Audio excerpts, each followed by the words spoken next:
am Shubhi and welcome to Learn and Prep. And today we will be studying a new chapter from your supplementary reader book, that is Moments. What's the name of the chapter? The Happy Prince. Okay, The Happy Prince. And as the chapter says, again we are going to, last time we spoke about a king and a kingdom. Yes, a king and his kingdom, right?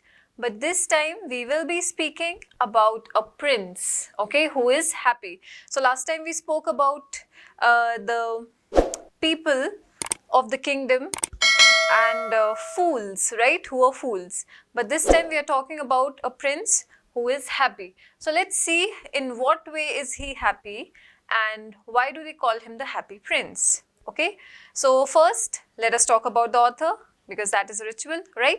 So before we talk about the chapter, we'll discuss a little bit about the author.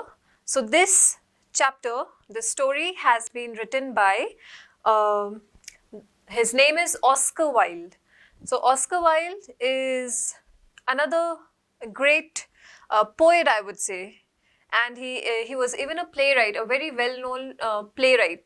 And during his times, he was like really famous for the work that he had done, his writing, and he has written some very beautiful pieces of literature, and one of those is A Happy Prince.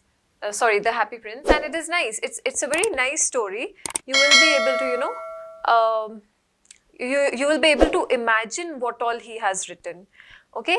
And you will even see that he was because he was a poet, he was a writer from the Victorian era, okay? And so his writings have